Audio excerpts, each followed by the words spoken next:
Unbelievable. And brothers and sisters, what a turnout. Thank you so much for being here.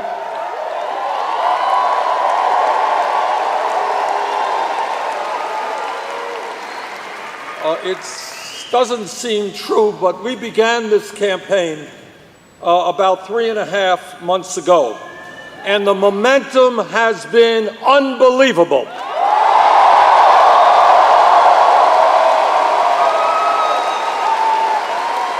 We have had huge turnouts in Burlington, Vermont, in Denver, in Minneapolis, in Madison, in Phoenix, in Portland, Maine, in New Orleans. But I want to tell you something tonight. We got 12,000 people here, 3,000.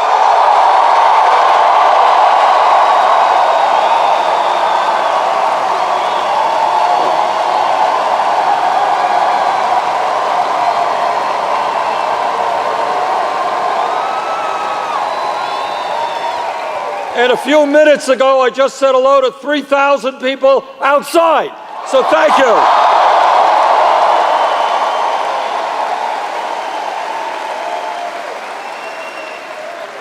You know, the media asks me, they say, well, what's going on?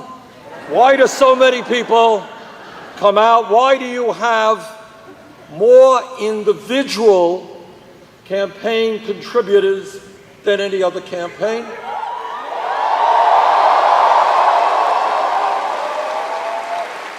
Why last week did we have 3,700 organizational meetings all across this country, 100,000 people?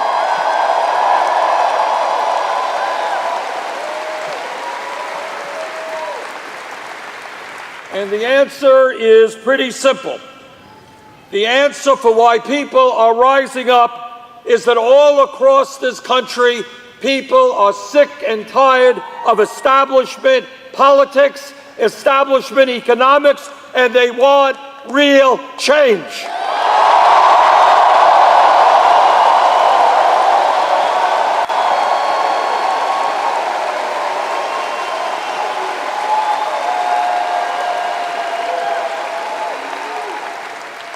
The people of America understand that corporate greed is destroying our country, that American politics is now dominated by big money interests, and that much of the mainstream media is prepared to talk about everything except that is what is most important.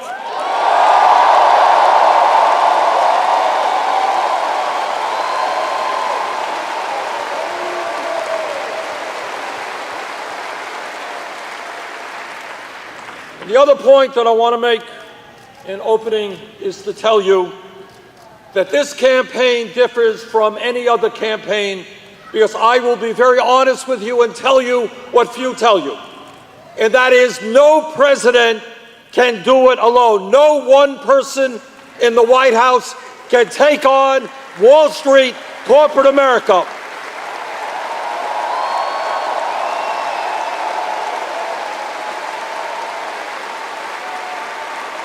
We need to do it together. We need a grassroots political movement from the west to the east, which tells the big money interest this country, our government, belong to all of us, not just a handful.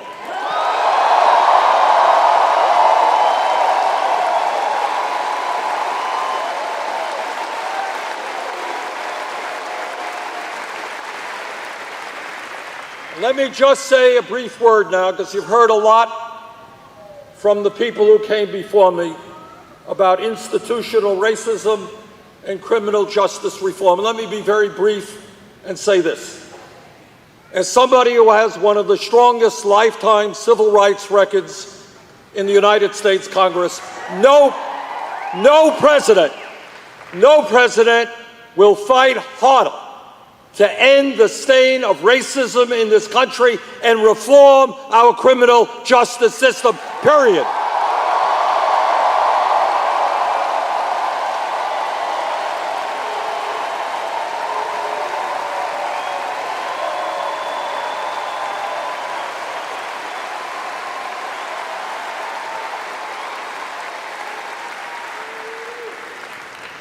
Brothers and sisters, today we are living in the wealthiest country in the history of the world. But almost nobody knows that because almost all of the wealth rests in the hands of the few.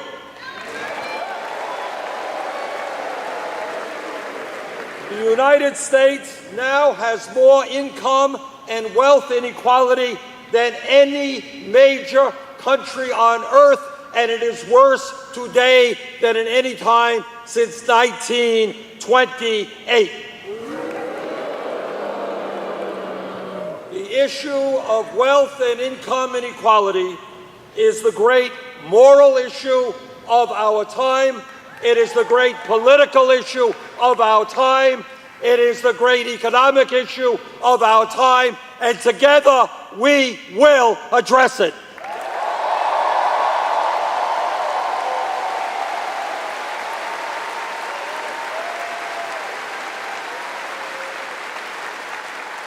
There is something profoundly wrong when the top 1/10 of 1% owns almost as much wealth as the bottom 90%. There is something profoundly wrong when 58% of all new income goes to the top 1%. There is something profoundly wrong when we have seen in recent years a proliferation of millionaires and billionaires while the average American works longer hours for lower wages, and we have the highest rate of childhood poverty of any major country. That is wrong. That is unacceptable. That will change.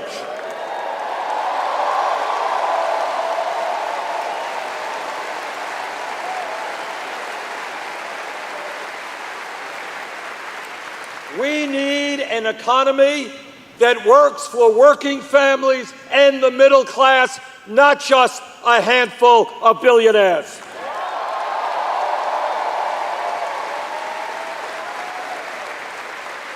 This campaign is sending a message to the billionaire class. And that message is simple and straightforward. You cannot have it all.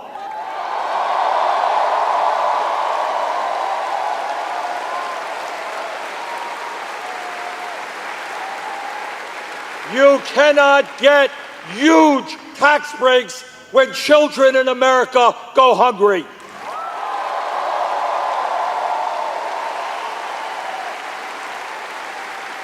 You cannot continue to send our jobs abroad when millions of Americans are in desperate need of work right here.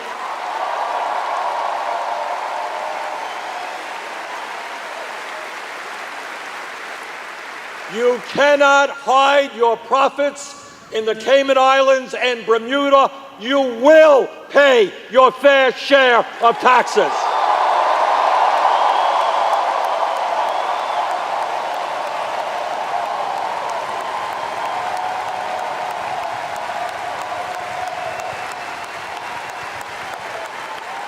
The billionaire class cannot take advantage of all of the benefits of America if they do not accept their responsibilities as Americans.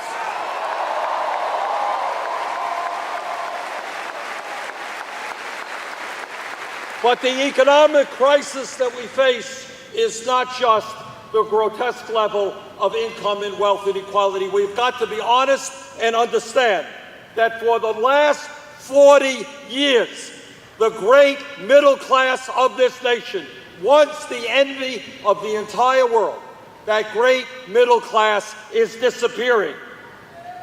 Despite exploding technology and increased worker productivity, median family income is almost $5,000 less today than it was in 1999. In my state of Vermont, in your state of Washington, people are working not one job, they're working two jobs, they're working three jobs, trying to cobble together some income and some health care. That is not an American economy. We can and must do much better than that.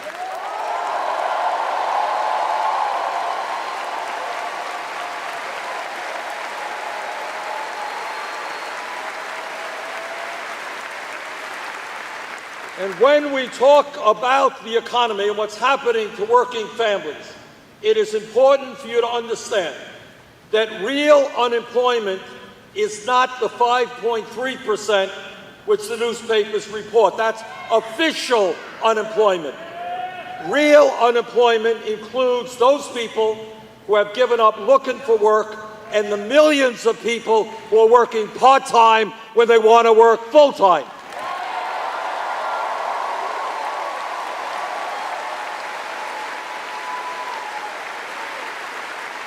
When you add that together, real unemployment in America is almost 10.5%. And here is something else that almost nobody discusses, but it is a huge, huge issue. You know, one of the fun things about running for president is you can raise issues that other people choose not to talk about.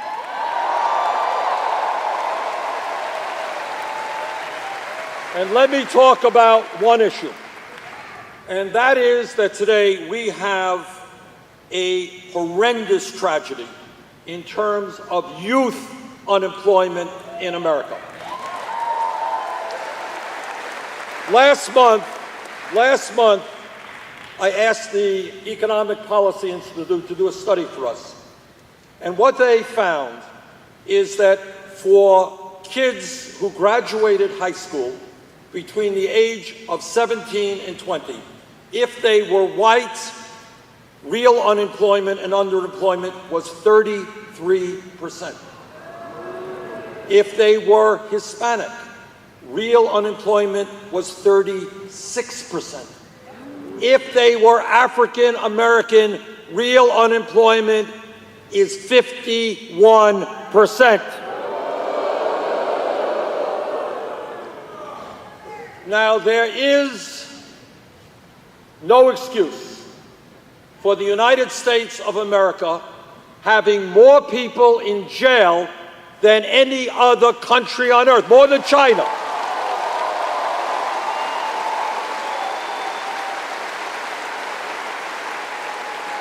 This is a failure of our criminal justice system, a failure of our educational system, and a failure of our economy. But I will tell you this. It makes more sense to me to be investing in jobs and education for our kids than in jails and incarceration.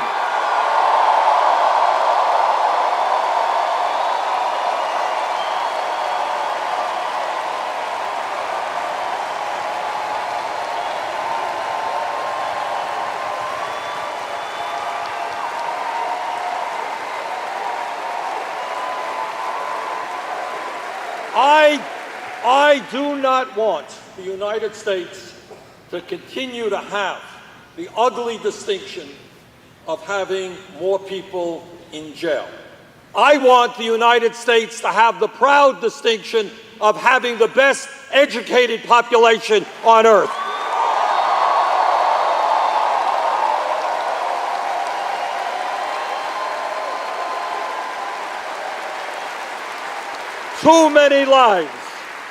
Too many lives have been destroyed by the so-called war on drugs.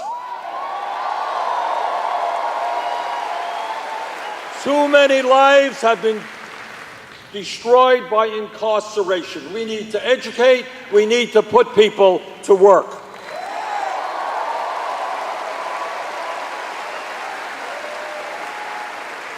And when we talk about the economy, it is also important to put on the table that tens of millions of our people are working today at totally inadequate low wages.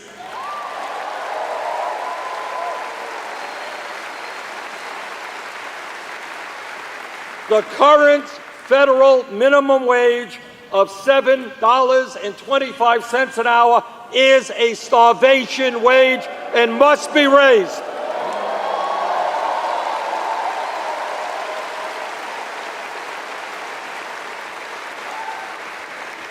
let me congratulate the people of Seattle, your city council, and all those who stood up and said that we need a living wage for workers, $15 an hour.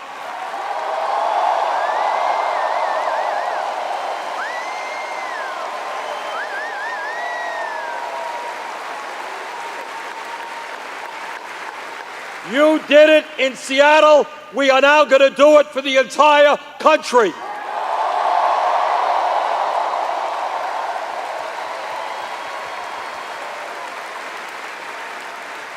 The simple truth is, not a radical idea, is that no person who works 40 hours a week should be living in poverty.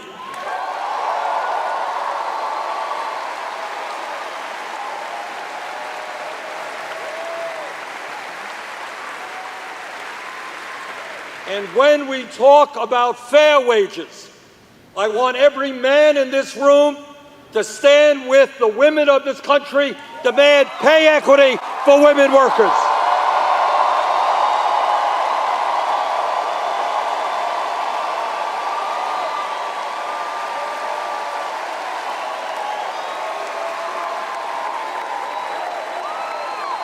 All right, guys, you're going to stand with the women, right?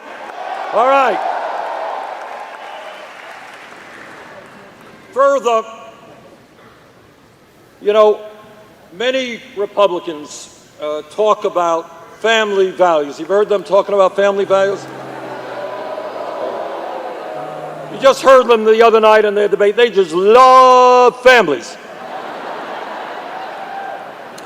Well, I've got 4 kids. I've got 7 beautiful grandchildren. My wife and I have been married for 27 years. We believe in family.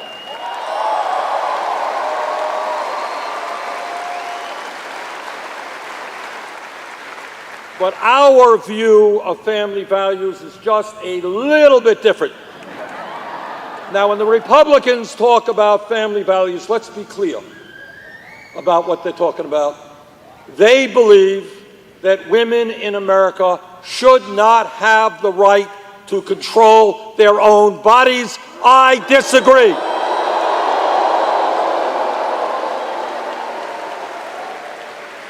They believe that women in America should not have the right to buy the contraceptives they need. I disagree.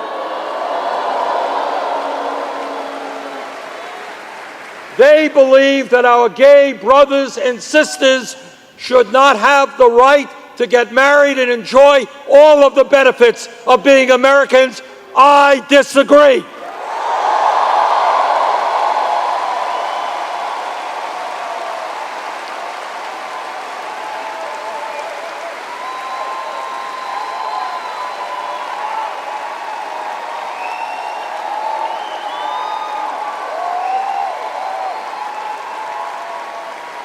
So let me tell you briefly my view of family values, and that is that the United States must end the international embarrassment of being the only major country on earth, the only one, which does not guarantee workers paid medical and family leave.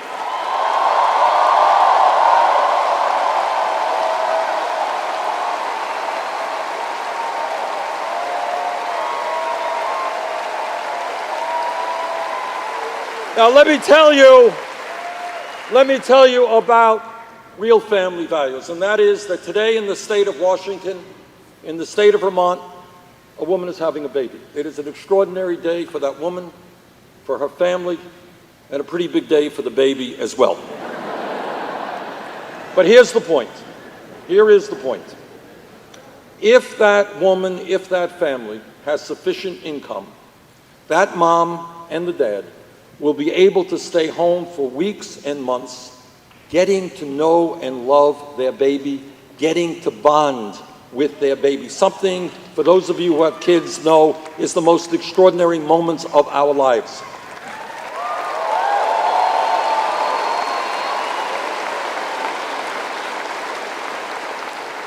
But if that mom does not have sufficient income, she will be forced to go back to work in 3 days, 5 days, 8 days. She will be separated from that baby she just bore. Separating a mom from her baby because she does not have sufficient income to stay home is not a family value. It is the opposite of a family value.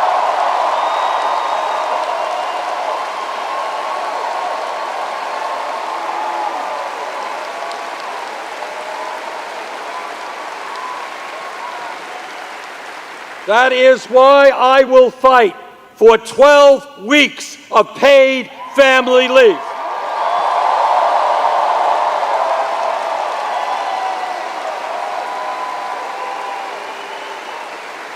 And that is why the United States must also join the rest of the industrialized world in understanding a few points.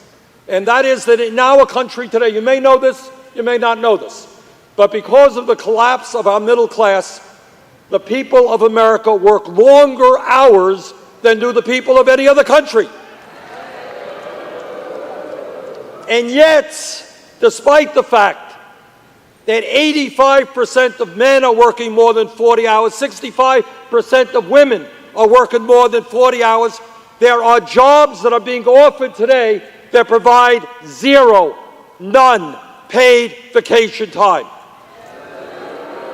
And that is why I will fight for 10 days paid vacation time for every worker in America.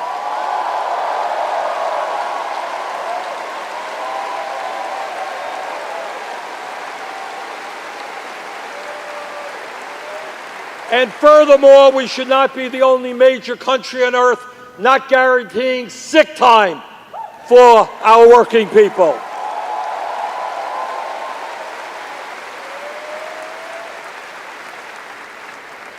When we talk about the economy and when posters go out and they call you up and they say, what is uppermost on your mind? What do you feel most strongly about? Invariably, what the American people say is a four-letter word, J-O-B-S. People understand how fragile the economy is. They understand that if you're 55, you can be replaced tomorrow by somebody half your age at half the wages. They understand that if you're young, how hard it is to get a job, especially a job equivalent to your education. People.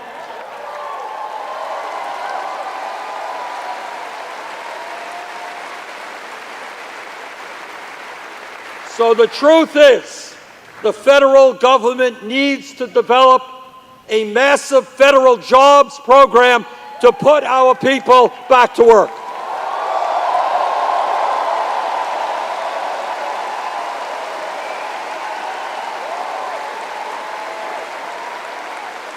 All over this country, our infrastructure, our roads, bridges, rail, airports, wastewater plants, water plants, levees and dams are crumbling. We used to have the best infrastructure in the world. Now we are far below many other countries. Let us invest, and I've put forward legislation, $1 trillion over 5 years, rebuild our infrastructure, create up to 13 million good-paying jobs.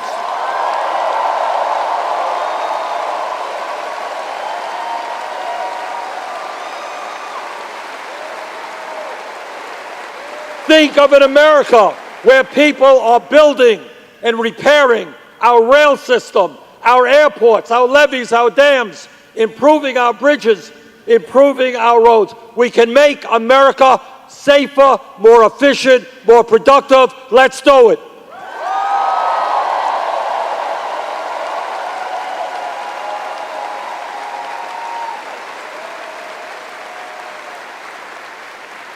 And when we talk about jobs, it's not only the need to create millions of decent paying jobs, it is the need to stop the loss of jobs because of our disastrous trade policies.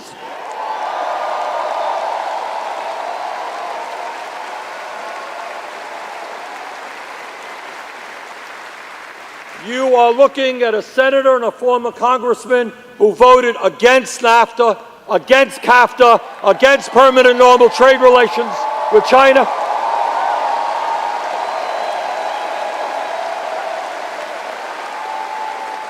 And you're looking at a senator who will do everything he can to defeat this disastrous TPP.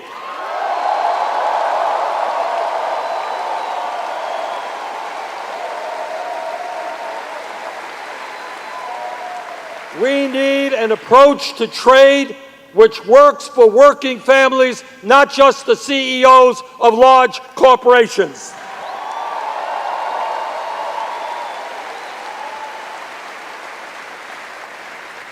And when we use such words as greed, recklessness, illegal behavior, arrogance, these are just some of the words to describe Wall Street.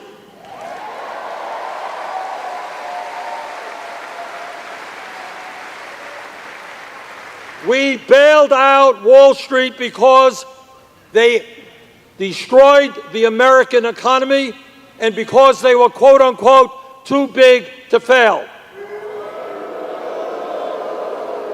Today, most of the major banks are bigger now than they were when we bailed them out because they were too big to fail. So my view is pretty simple. If a bank is too big to fail, it's too big to exist, we got to break them up.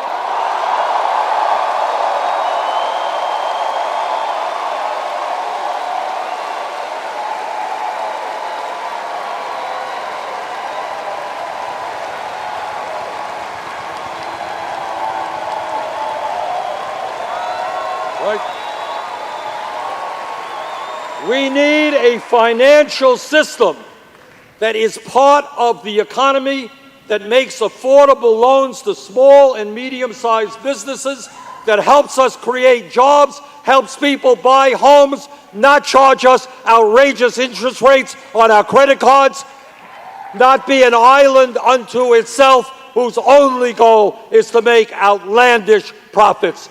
Let's break them up.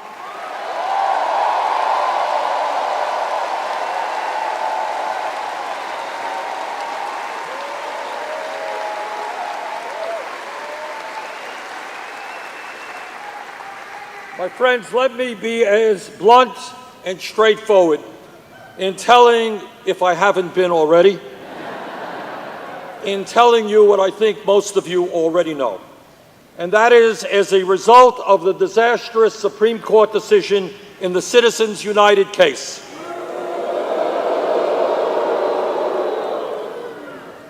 the American political system has been totally corrupted.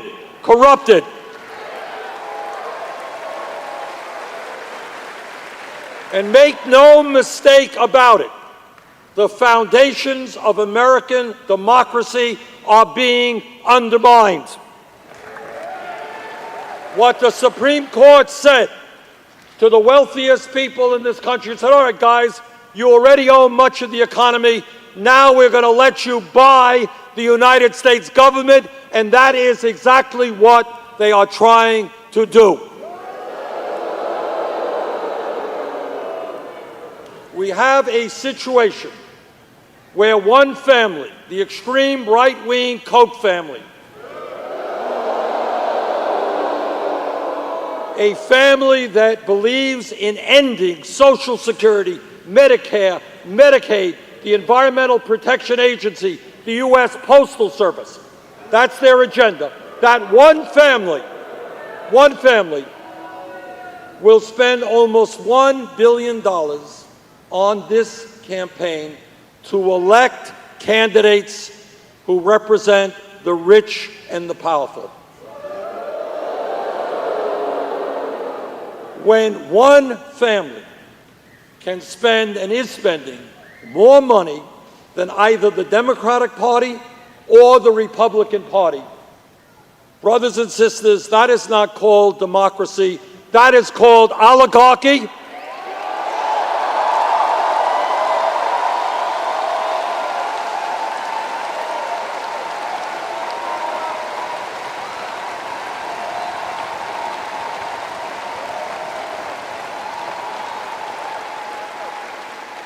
And that is why we have got to overturn Citizens United.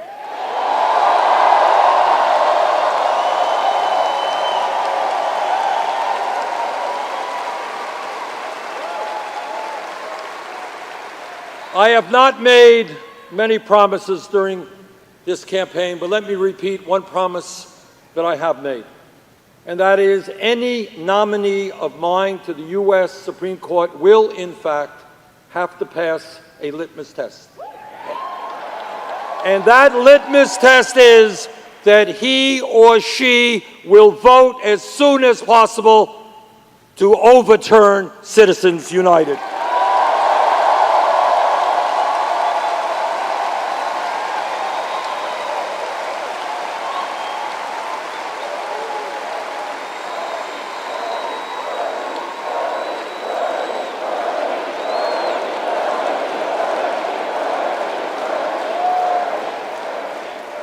I am the former chairman of the Senate Veterans Committee, and I've talked to countless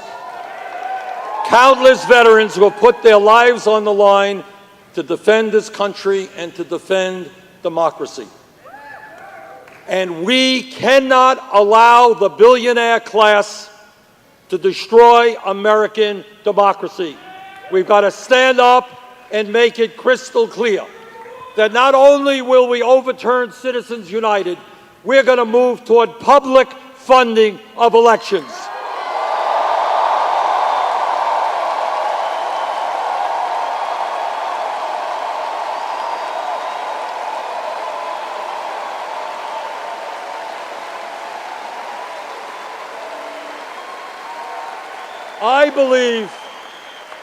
I believe in my heart of hearts, I am a huge believer in democracy. I love democracy. I love the idea that everybody can participate in the political process. I love the idea that we can and should have serious debates and respect people's differences of opinion. I love the idea that anybody can run for office. But unless we move to public funding of elections, young people will continue to have to beg campaign funds from the rich and the powerful. That I want to see end.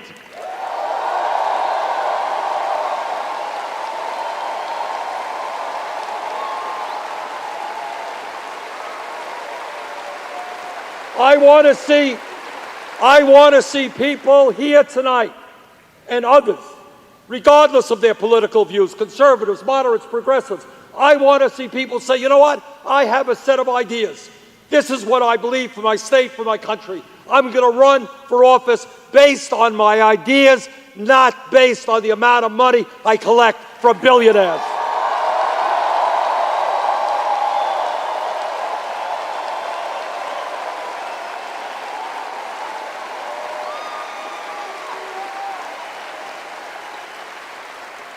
The other day, a few days ago, in D.C., I was at a meeting, at a function, at an event with Martin Luther King III and the Southern Christian Leadership Conference, a major civil rights group.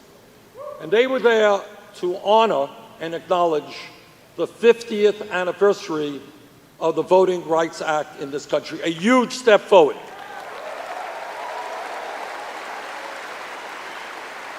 But they were also there, and I was also there, to say loudly and clearly that the Supreme Court's gutting of the Civil Rights Act 2 years ago is unacceptable.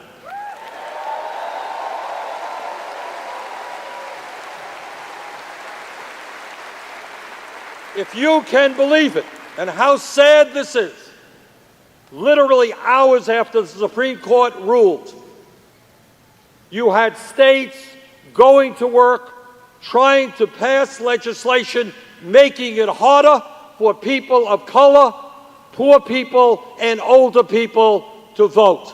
How disgraceful.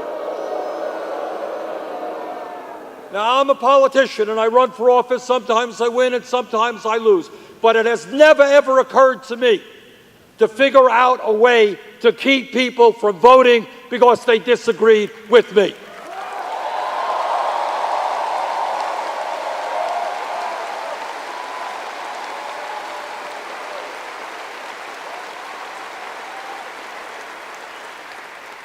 And let me say as clearly as I can, those people who are trying to keep their fellow Americans from voting, coming up with these phony voter fraud concerns, those people are political cowards who don't have the guts to defend their ideas.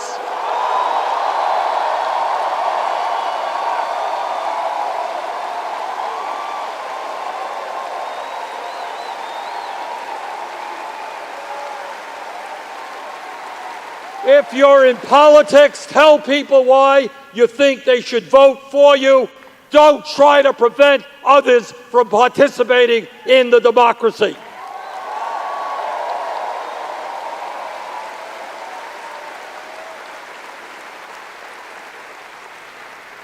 Today in America, all of you know, we are living in a highly competitive global economy. And if we are going to succeed, we need the best educated workforce in the world.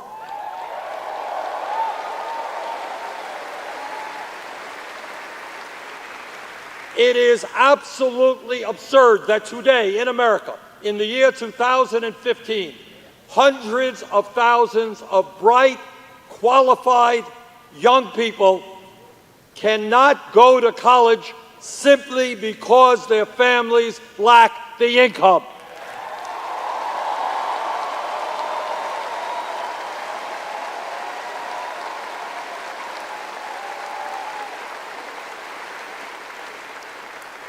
And that is why I have introduced legislation that does a couple of fairly revolutionary things. Number one, it says that in the United States of America, every public college and university will be tuition free.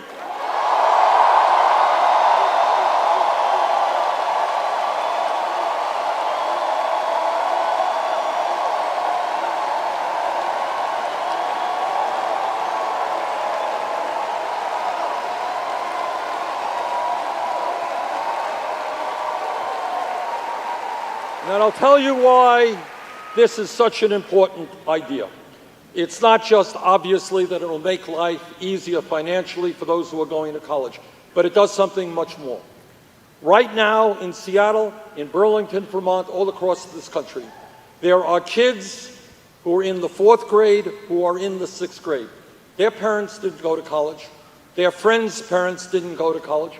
They don't know anybody who went to college.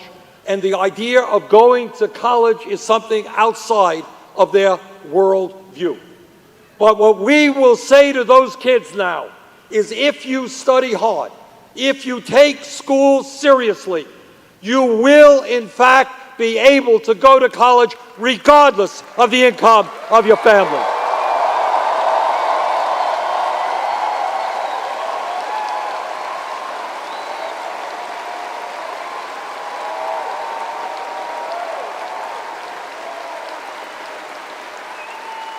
And when we talk about higher education financing, we also have to talk about the absurdity of millions of young and not so young Americans saddled with oppressive student debt.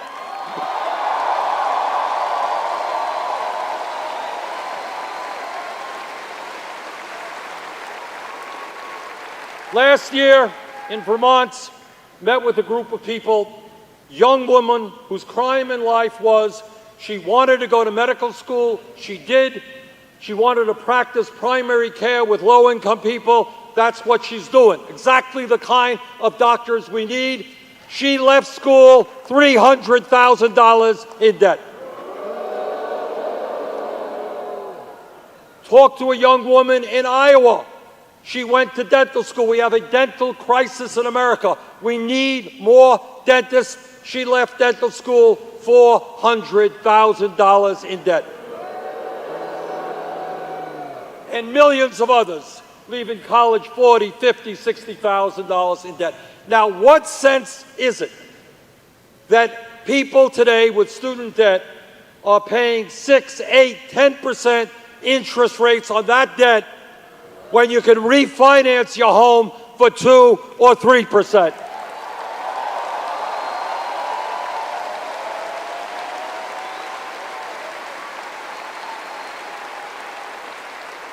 Legislation that I've offered will allow people to significantly lower their interest rates on student debt by refinancing, and furthermore, we're going to get the government out of profiteering on student debt.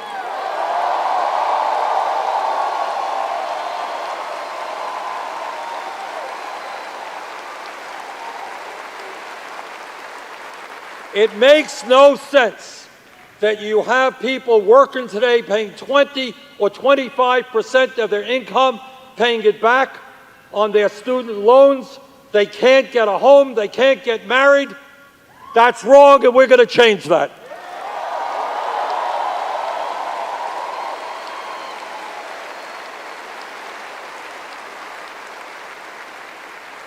When we talk about our responsibilities as human beings and as parents, there is nothing more important than leaving this planet healthy and habitable for our kids and our grandchildren.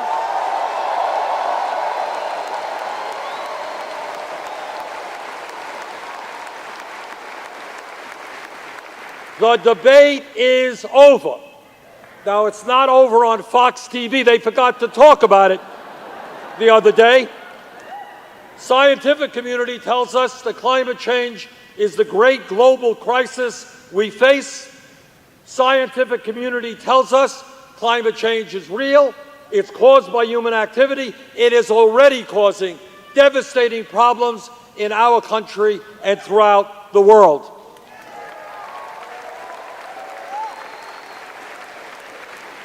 And what the scientists tell us is that we have a reasonably short window of opportunity to prevent horrendous things from happening to this planet. What they say, and I'm on the Environmental Committee and the Energy Committee, what the scientists tell us, if we don't get our act together, this planet Earth will become 5 to 10 degrees warmer by the end of the century. More droughts, more flood, more extreme weather disturbances, more rising sea levels, more acidification of the ocean. And what the CIA tells us, climate change will result in more international conflict as people fight for scarce water and land resources. We have a moral responsibility to lead the world, to work with China and Russia and India, to lead the world in transforming our energy system away from fossil fuel.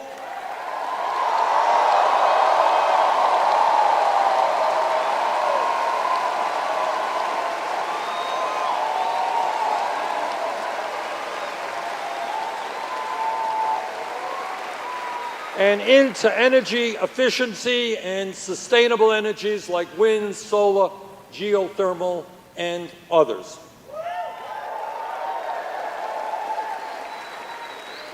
Now, the truth is, as perhaps the most progressive member of the Senate, I have strong disagreements with my Republican colleagues on a whole host of issues. That goes without saying. But on this issue, what we are seeing is not a disagreement. We are seeing an international embarrassment when you have a major political party denying the reality of what science is telling us.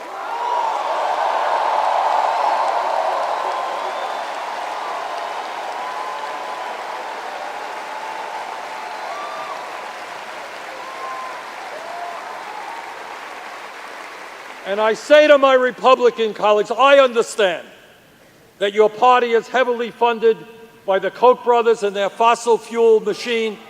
I understand you're funded by ExxonMobil and the coal companies.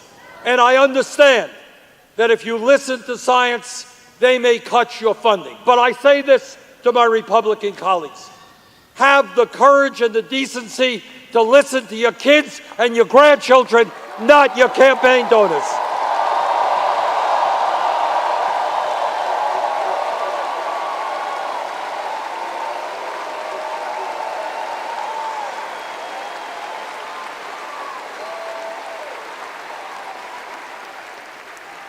And we talk about the needs of the United States, of working people in the United States.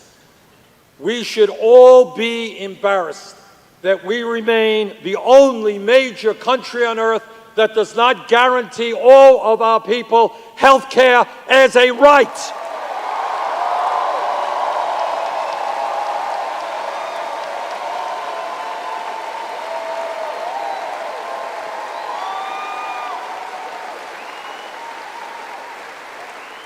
I live in Burlington, Vermont, 100 miles away from Canada.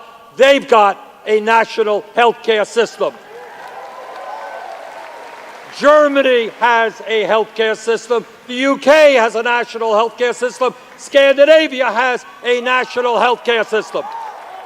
And the United States of America must have a single-payer, Medicare for all, single-payer system.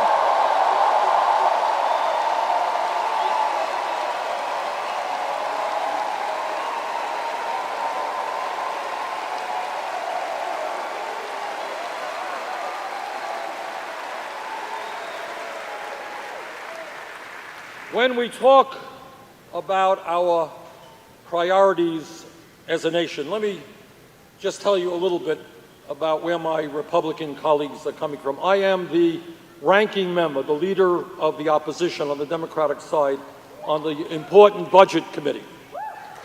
Several months ago, the Republicans control the House and the Senate. They passed their budget. Media didn't report about it very much, but I want to tell you what was in that budget. What the Republicans did was throw in their budget, recommended to the appropriations committees, that they end the Affordable Care Act, cut Medicaid by over $400 billion, which meant, and no one denies this, 27 million Americans would be thrown off of health insurance. And when you ask them, as I did, tell me, when you throw 27 million people off of health insurance, how many of them will die? How many of them will end up much sicker than they otherwise would have been? And you know what their answer is? No answer at all. They don't care. And in their budget, over a 10-year period, when millions of families are struggling to figure out how they're going to send their kids to college, they cut the Pell Grant program by $90 billion.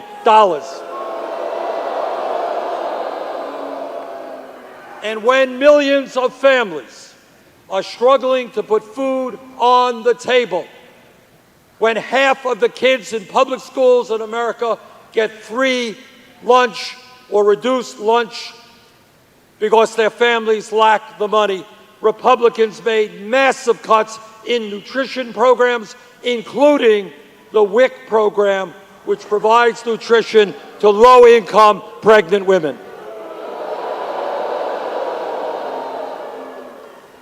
And then, to give you an idea of their priorities, to add insult to injury, they proceeded to provide over $250 billion in tax breaks to the richest 0.2%.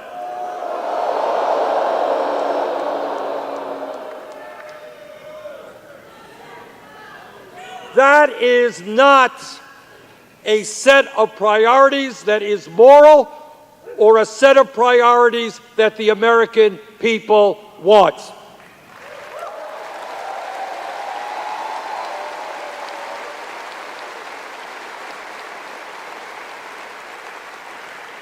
Brothers and sisters, what this campaign is about is to bring people together who have a very different set of priorities than Republican priorities.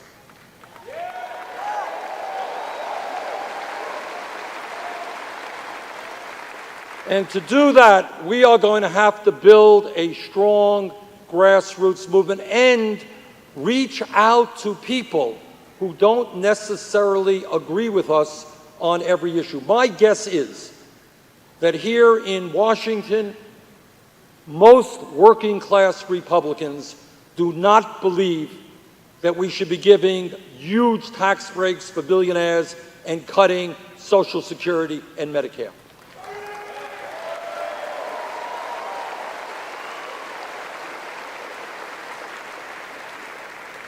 Our job is to reach out to those Republicans. Our job is to reach out to young people who don't understand the significance of politics for their lives. Our job is to bring people together. We have got to end the divisions in this country between gays and straights,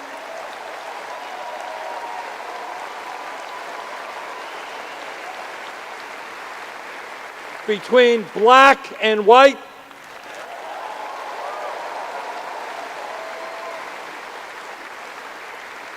And we have got to also understand that when we bring people together, we cannot forget that there are 11 million people in this country who are living in the shadows. We've got to bring them out of the shadows.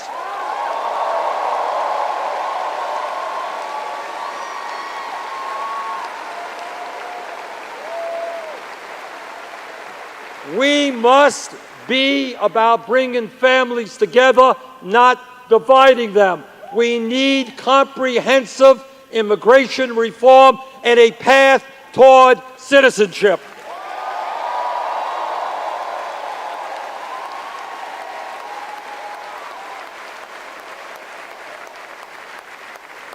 Yesterday, I had a conversation with the President about the situation in Iran. We chatted for a while. And what I get very nervous about is that apparently many of my Republican colleagues and Republican candidates for president have forgotten the lessons of the wars in Afghanistan and Iraq.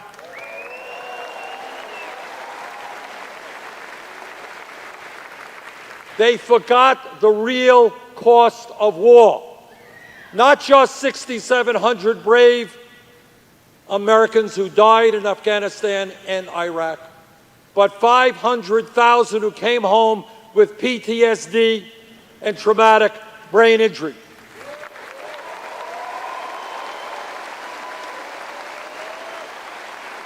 And if this country means anything, we must make certain that every veteran gets the health care and all the benefits that they're entitled to.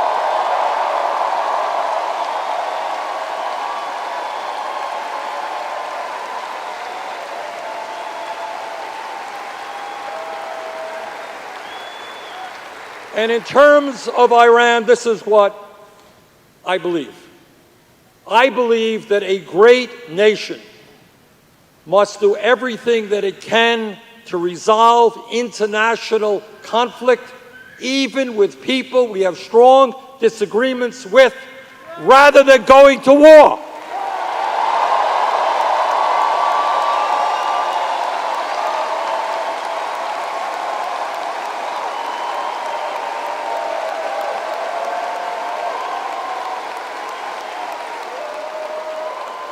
I voted against the war in Iraq because I had a sense of the kind of destabilization it would bring about. I want to give peace every chance, every opportunity.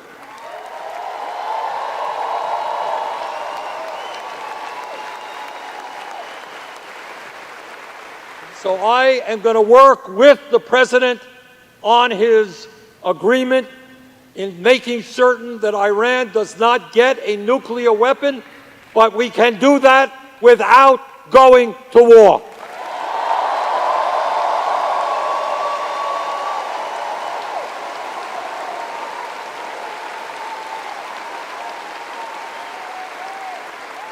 Let me conclude by just saying this. I hope very much that the thousands of people here tonight are prepared to think big, not small.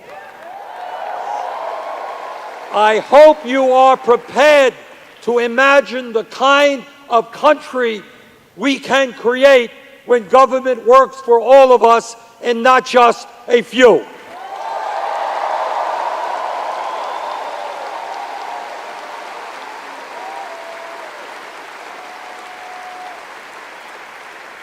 We can live in a country where health care is a right for all people.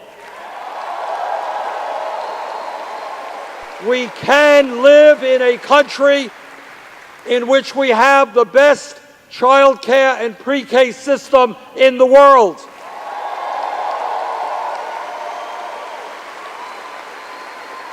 We can live in a country where everybody who has the ability and desire can get a higher education regardless of their income.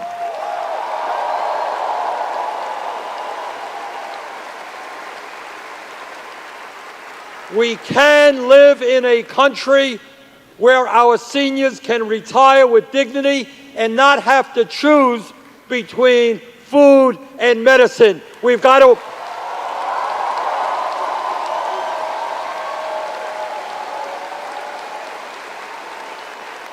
And that is why we have to expand Social Security, not cut it.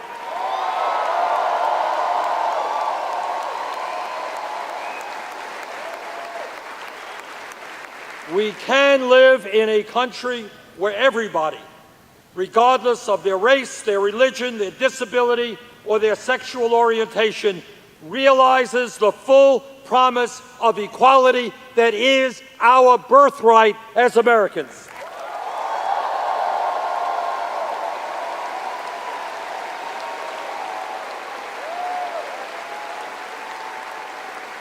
Brothers and sisters, this is not utopian dreaming. This is the country we can create if we are prepared to stand together, if we are prepared to take on the billionaire class, if we are prepared to create a vibrant, powerful political movement. Thank you all very much.